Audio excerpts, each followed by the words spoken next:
स्वागत है दोस्तों आप सभी का फिर से एक नई वीडियो में। दोस्तों आज का ये वीडियो दोस्तों जेकबोर्ड के दोस्तों क्लास 10 के सभी विद्यार्थी के लिए बहुत ही ज्यादा मोस्ट इंपोर्टेंट वीडियो रहने वाला है, ठीक है।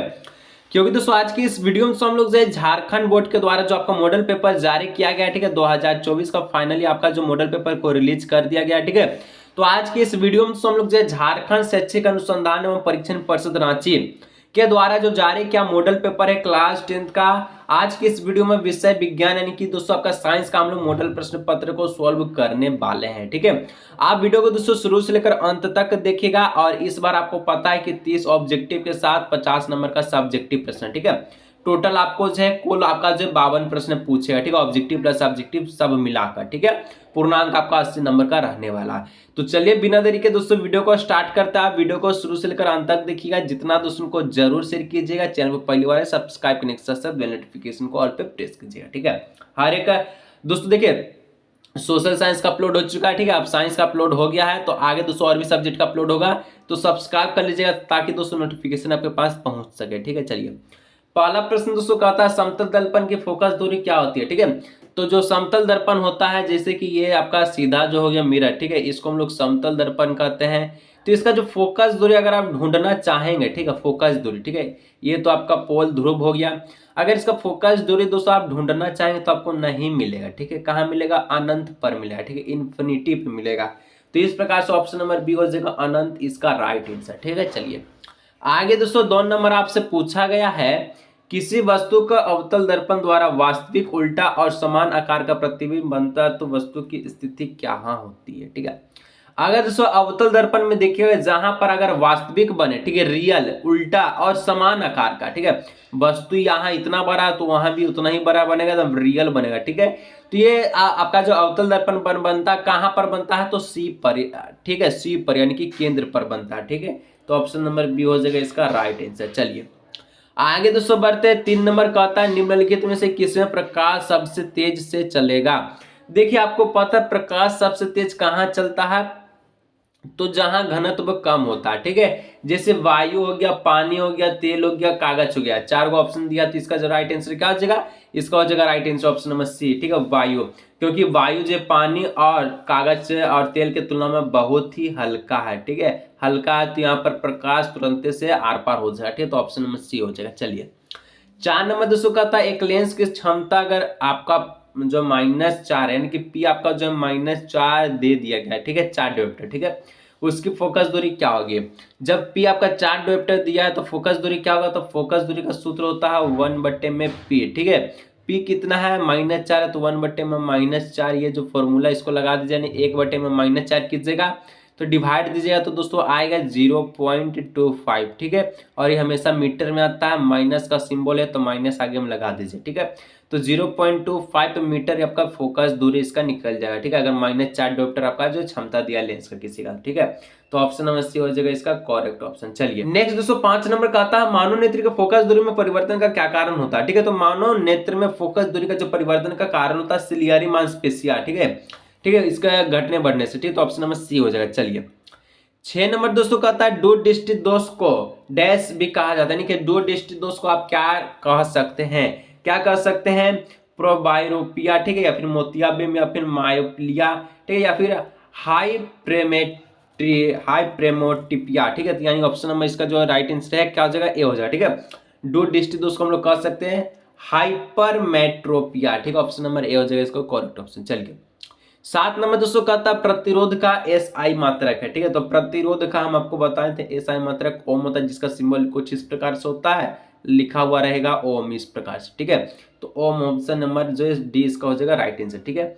वोल्ट किसका होता है? विभवांतर का, ठीक है। एम्पियर विद्युत धारा का, ठीक है। और फैराडे किसका होता है? नीचे कमेंट कीजिएगा। चलिए 8 नंबर दोस्तों कहता है टंगस्टन का उपयोग निम्नलिखित में से किसमें किया जाता है? तो टंगस्टन का जो उपयोग है दोस्तों कहाँ पर किया जाता है? तो अगर आप बल्ब देखे होंगे, ठीक है, अगर आप दोस्तों बल्ब देखे होंगे तो उसमें टंगस्टन का प्रयोग किया जाता है, ठीक है, क्योंकि इसको गलने से बचाने के लिए, ठीक है।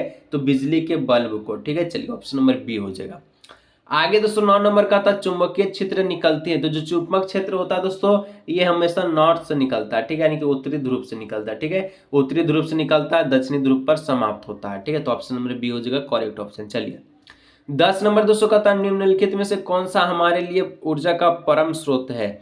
तो ऊर्जा का सबसे पहला स्रोत आपके लिए क्या होगा, तो ऊर्जा का सबसे परम स्रोत दोस्तों हम लोग सौर ऊर्जा को मानते हैं, ठीक है। सौर ऊर्जा जो कि सूर्य भगवान से जो है आपको मिलता है, ठीक है। तो सौर ऊर्जा इसका हो जाएगा करेक्ट ऑप्शन, ठीक है, ऑप्शन नंबर सी सौर ऊर्जा। चलिए आगे दोस्तों 11 नंबर कहता है रासायनिक समीकरण को हम किस नियम के कारण संतुलित करते हैं। तो रासायनिक समीकरण जो होता है उसको आप कैसे संतुलित करते हैं, ठीक है। तो यहाँ पर दोस्तों हम लोग संतुलित इसलिए करते हैं क्योंकि द्रव्यमान संरक्षण का नियम ही कहता है कि जो अभिक्रिया में ना तो किसी का विनाश होता ना ही किसी का ह्रास होता, ठीक है। यानी कि जितना आपका अभिक्रिया हो रहा उत्पाद है, ठीक है, जितना आपका अभिकारक है उतना ही आपका उत्पाद बनता है, ठीक है। तो द्रव्यमान संरक्षण नियम के अनुसार कहता है कि ना किसी आपका जो है वस्तु का निर्माण होता ना विनाश होता। तो ऑप्शन नंबर ए हो जाएगा द्रव्यमान संरक्षण का नियम के अनुसार हम लोग जो है रासायनिक समीकरण को संतुलित करते हैं, ठीक है। चलिए 12 नंबर दोस्तों कहता है एक प्यारा सा आप सभी के सामने कहा गया है कि FeCuSO4 और यहाँ पर तीर का निशान देखिए दोस्तों Cu बना दिया है और प्लस का निशान दिया है FeSO4। तो यहाँ पर देखिएगा कि जो Fe था इधर देखिए, यहाँ पर हम आपको फिगर आउट करके बताते हैं, ठीक है। Fe है प्लस CuSO4 इस प्रकार से है, ठीक है, और इस प्रकार से दे दिया चिन्ह Cu और प्लस का साइन दे दिया, ठीक है, और इधर बना दिया FeSO4, ठीक है। यहाँ देखिए Fe अकेला था, ठीक है, और यहाँ जो Fe क्या है SO4 के साथ मिल गया। जो Fe है दोस्तों ये कॉपर को जो है लात मार के बोला तुम जाओ, ठीक है, तेरा खेल खत्म हो गया, ठीक है। अब हम जो है SO4 के साथ रहेंगे। तो ये Fe जो है SO4 के साथ मिल गया तो यहाँ पर FeSO4 बना दिया, Cu को लात मार के भगा दे तो Cu अकेला हो गया, ठीक है। तो ये दोस्तों एक को विस्थापन कर दिया, ठीक है, एक को लात मार दिया तो इसको हम लोग कहते हैं विस्थापन अभिक्रिया, ठीक है। तो यहाँ पर जो है सी ऑप्शन इसका करेक्ट ऑप्शन हो जाएगा, ठीक है, विस्थापन। चलिए आगे दोस्तों बढ़ते हैं। नेक्स्ट ये आपका 13 नंबर का आता है H+ आयन की सांद्रता किस पदार्थ में सबसे अधिक होती है, ठीक है। जो H+ आयन होता है दोस्तों इसका सांद्रता सबसे ज्यादा दोस्तों अम्ल में होता है, ठीक है, अम्ल में, ठीक है। कहाँ होता है, अम्ल में, ठीक है। ऑप्शन में देखिए कहाँ कहाँ अम्ल है, तो जठर रस भी अम्ल है, रींबू का रस भी अम्ल है, ठीक है।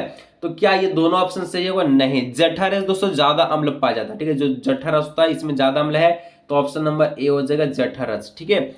और वो है दोस्तों चैनल पर पहली बार सब्सक्राइब नहीं किया सब्सक्राइब कर लीजिए दोस्तों। बोर्ड एग्जाम 2023 में हम लोग जो तहलका मचाने वाले हैं, ठीक है, 90% दोस्तों आपको नंबर दिलाने का वादा है, ठीक है। तो चैनल को जरूर सब्सक्राइब कर लीजिए। चलिए आगे दोस्तों बढ़ते हैं। नेक्स्ट आपका 14 नंबर का आता है पदार्थ ABC तथा D का pH मान क्रमशः दोस्तों 5, 8, 10, 13 है, उपरोक्त में से कौन पदार्थ अम्ल है, ठीक है। तो यहाँ पर अम्ल आपको बताना, अम्ल दोस्तों देखिए जिसका pH वैल्यू 7 से कम होगा, ठीक है, उसको अम्ल कहेंगे, और जिसका pH वैल्यू 7 से ज्यादा होगा उसको हम लोग क्या कहेंगे, क्षार कहेंगे। तो pH वैल्यू 7 से कम आपको ढूंढना, ठीक है। तो 7 से कम देखिए 5 दिख रहा है, तो जो 5 है यही आपका अम्ल कहलाएगा, एसिड कहलाएगा, ठीक है। तो ऑप्शन नंबर ए हो जाएगा इसका करेक्ट ऑप्शन, ठीक है। चलिए आगे दोस्तों बढ़ते हैं। 15 नंबर का था निम्नलिखित में से किस लवण का उपयोग सोडा अम्ल अग्निशासक में किया जाता है, ठीक है, सोडा अम्ल में, ठीक है। तो 15 का करेक्ट ऑप्शन दोस्तों यहाँ पर ऑप्शन नंबर बी हो जाएगा NaHCO3 यानी कि बेकिंग सोडा, जिसको खाने का सोडा भी हम लोग बोलते हैं, ठीक है। तो ऑप्शन नंबर बी हो जाएगा करेक्ट ऑप्शन। चलिए आगे दोस्तों बढ़ता है 16 नंबर की निम्नलिखित में से कौन उभयधर्मी ऑक्साइड है। उभयधर्मी मतलब होता है दोस्तों देखिए जो अम्ल, ठीक है, ध्यान से सुन लीजिए, कॉन्सेप्ट क्लियर रहेगा तो सब चीज क्लियर रहेगा, ठीक है। अम्ल और दोस्तों आपका जो है क्या, तो अम्ल और, ठीक है, क्षार दोनों के साथ जो अभिक्रिया करता है, ठीक है, उसको हम लोग उभयधर्मी ऑक्साइड कहते हैं, ठीक है। जिसमें अम्ल भी हो और क्षार भी हो उसको ही हम लोग उभयधर्मी ऑक्साइड कहेंगे। तो यहाँ पर अम्ल और क्षार कौन सा ऑप्शन में आपको दिख रहा है, 4 ऑप्शन में। तो 16 में जो 4 ऑप्शन, तो ऑप्शन नंबर बी जो दिख रहा है Al2O3, ठीक है, इसमें अम्ल और क्षार दोनों, तो ऑप्शन नंबर बी हो जाएगा इसका करेक्ट ऑप्शन, ठीक है। ये उभयधर्मी ऑक्साइड का उदाहरण है। चलिए नेक्स्ट दोस्तों 7 नंबर का आता है दिए गए तत्वों के इलेक्ट्रॉनिक विन्यास में उत्कृष्ट गैस का इलेक्ट्रॉनिक विन्यास है। उत्कृष्ट गैस मतलब कि जिसका अन्य में देखिए यहाँ पर उत्कृष्ट गैस मतलब होता है दोस्तों जिसका जो बाहरी कक्षा है, ठीक है, बाहरी कक्षा है वो पूर्ण रूप से भरा होना चाहिए, ठीक है, पूर्ण रूप से खाली नहीं होना चाहिए, ठीक है। तो पूर्ण रूप जो है देखिए पहला में तो 2 होता है, लास्ट में 8 होता है, फिर 8 और 8, ठीक है, इस प्रकार से, क्योंकि ये हो गया K का, ये हो गया L, ये हो गया M, ये हो गया N, ठीक है।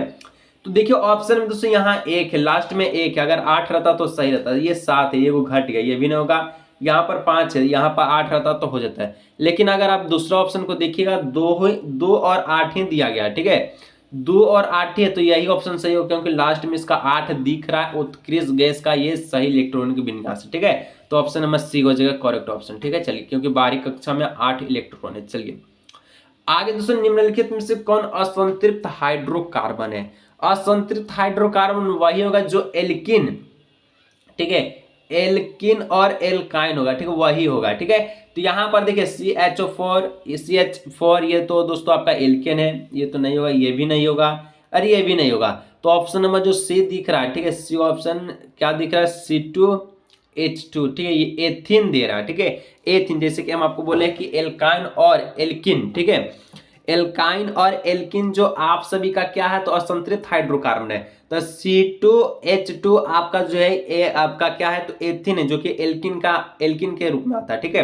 तो ऑप्शन नंबर सी हो जाएगा, ये असंतृप्त हाइड्रोकार्बन है। चलिए 19 नंबर दोस्तों का था HCHO, ठीक है, HCCHO, ठीक है, में कौन सा पर्यायक्तमक समूह है? CHO आ रहा है, तो CHO जिसमें हो इसको हम लोग क्या कहते हैं, कौन सा पर्यायक्तमक समूह है? तो ये आपका कार्बोक्सिलिक अम्ल का है, ठीक है, CHO आपका कार्बोक्सिलिक अम्ल का उदाहरण है, प्रकारात्मक समूह है। तो 19 का ऑप्शन नंबर आपका क्या हो जाएगा, 19 का ऑप्शन नंबर सॉरी, ठीक है, कार्बोक्सिलिक नहीं बल्कि एल्डिहाइड, ठीक है, सॉरी, ठीक है, यहाँ पर CHO जो आपका है ये एल्डिहाइड का पर्यायक्तमक समूह, तो ऑप्शन नंबर सी हो जाएगा। चलिए आगे दोस्तों बढ़ते हैं, 20 नंबर का था, दिए गए तत्वों में किस तत्व में संयोजी इलेक्ट्रॉन की संख्या लिथियम के बराबर है? ठीक है, सबसे पहले लिथियम का परमाणु संख्या होता है, कितना होता है, 3 होता है, ठीक है, कितना, 3 होता है। इलेक्ट्रॉनिक विन्यास कीजिए तो 2 और 1 होगा, ठीक है। तो लास्ट में लिथियम का जो है कक्षा में 1 इलेक्ट्रॉन है। तो ऐसा जो चारों ऑप्शन दिया गया इसमें ऐसा आपको तत्व दिखना है जिसका जो लास्ट में आपका जो इलेक्ट्रॉन हो वो 1 हो, ठीक है। तो पोटेशियम है, पोटेशियम का दोस्तों आपका जो है परमाणु संख्या 19 होता है। इसको अगर इलेक्ट्रॉनिक विन्यास में कीजिए तो 2 8 8 8 8 16 2 19, ठीक है, और 8 8 16 और 2 18 और 1 19। तो लास्ट में देखिए, लास्ट कक्षा में इसका 1 इलेक्ट्रॉन है, लिथियम का भी लास्ट कक्षा में 1 इलेक्ट्रॉन है। तो ये जो संयोजी इलेक्ट्रॉन हुआ दोस्तों, यहाँ पर ऑप्शन नंबर सी इसका हो जाएगा, क्योंकि लिथियम और सोडियम आपका पोटेशियम दोनों आपस में भाई भाई हो गया, ठीक है। चलिए आगे बढ़ते दोस्तों, 21 नंबर, अमीबा में किस प्रकार का पोषण होता है? तो अमीबा में दोस्तों आपको पता है जो अमीबा है वो जो है खुद प्राणी संभोज्य पोषण है, ठीक है। चलिए आगे दोस्तों बढ़ते, 22 नंबर कहता है श्वसन प्रक्रिया में, ठीक है, ग्लूकोज से पायरवेट, ठीक है, पायरवेट का विखंडन कहाँ होता है? तो ये जो आपका माइटोकॉन्ड्रिया में होता है, ठीक है। चलिए आगे दोस्तों बढ़ते हैं, नेक्स्ट आपका जो है 23 नंबर, निम्नलिखित में से कौन सा हार्मोन शरीर की वृद्धि के लिए उपाचक का निर्माण करता है, नियमन करता है, ठीक है। तो उपाचक का दोस्तों आपका जो थायरोक्सिन आपका जो है बहुत ही लाभदायक है, ठीक है, शरीर को बढ़ाने के लिए। चलिए आगे दोस्तों बढ़ते हैं, 24 नंबर, मानव में सभी अनैच्छिक क्रियाओं का नियंत्रण कहाँ से होता है? तो अनैच्छिक क्रियाओं का जो नियंत्रण दोस्तों मेडुला से होता है, ठीक है। चलिए आगे दोस्तों बढ़ते हैं, नेक्स्ट 25 नंबर, दिए गए चित्र में किस प्रकार के जनन को दर्शा रहा है? तो सबसे पहले ये पहले एगो था, एगो से बना के ये 3 गो बना दिया, ठीक है। तो यानी कि पूर्ण रूप दे रहा है, तो ये आपका पूर्ण रुद्धवन हो गया, ठीक है, पूर्ण रुद्ध भवन, ठीक है, ऑप्शन नंबर सी हो जाएगा। चलिए आगे दोस्तों 26 नंबर का था, मनुष्य में निषेचन कहाँ होता है? तो निषेचन दोस्तों अंडवाहिका में होता है, ठीक है, ऑप्शन नंबर ए हो जाएगा 26 का करेक्ट ऑप्शन, ठीक है। चलिए आगे दोस्तों 27 नंबर, किसी जीव में कोई गुण प्रभावित होता है? तो किसी जीव में कोई भी गुण कहाँ प्रभावित होता है, कैसे प्रभावित होता है? तो पिता और माता दोनों के डीएनए से, ठीक है, किसी जीव में जो गुण को प्रभावित होता है, ठीक है। चलिए पिता और माता दोनों के डीएनए से। 28 नंबर का था, नाभिकीय विद्युत संयंत्र शक्ति संयंत्र की किस प्रकार ऊर्जा का मुक्त होती है? तो यहाँ पर 28 का जो correct option option number B हो जाएगा, नाभिकीय विखंडन, ठीक है। 29 नंबर का था, हरे पौधे की पत्तियां प्राप्त होने वाले सौर ऊर्जा का कितना प्रतिशत भाग खाद्य ऊर्जा में परिवर्तित करने में खर्च की जाती है? तो टोटल 1%, कितना, 1%, ऑप्शन नंबर 1 ए हो जाएगा इसका करेक्ट ऑप्शन। चलिए 30 नंबर का था, निम्नलिखित में से किस पदार्थ का प्रयोग करना पर्यावरण के लिए सबसे अधिक लाभदायक हो, ठीक है। कौन सा पदार्थ का प्रयोग करना सबसे अधिक लाभदायक हो, किसके लिए? पर्यावरण के लिए। तो थर्माकोल का नहीं, न प्लास्टिक का, नहीं कागज का। कागज का तो डिस्पोजल बनवे नहीं करेगा, ठीक है, पानी डालिएगा खत्म कहानी, ठीक है, टाटा बाय बाय। लेकिन दोस्तों अगर मिट्टी के डिस्पोजल यानी कि मिट्टी के अगर आप जैसे कि बोलता है ना मिट्टी का चुक्का या फिर किसी प्रकार का आपका जो है, ठीक है, जैसे चाय मिलता है दोस्तों मिट्टी के जो बर्तन होता है, ठीक है, तो वो दोस्तों आपके पर्यावरण के लिए बहुत ही लाभदायक होता है। ऑप्शन नंबर सी हो जाएगा, ठीक है। बचा दोस्तों देखिए आगे यहाँ पर सब्जेक्टिव स्टार्ट हो रहा है, ठीक है, तो सब्जेक्टिव जो आपका टोटल 52 प्रश्न, ठीक है, तो 22 को आपका जो सब्जेक्टिव बचा है अभी तक, ठीक है। इसका दोस्तों हम लोग नेक्स्ट वीडियो में फुल सोल्यूशन देखने वाले, इसलिए पूरे सब्सक्राइब जल्द से जल्द कीजिए। चैनल पर दोस्तों नहीं है तो सब्सक्राइब कर लीजिएगा। और अगर दोस्तों एक चीज और ध्यान रखिए, ठीक है, अगर मॉडल पेपर नहीं तो डिस्क्रिप्शन बॉक्स में आपको लिंक मिलेगा, वहां से डाउनलोड कर सकते हैं। तो वीडियो को यहीं रखते हैं, मिलते हैं नेक्स्ट वीडियो।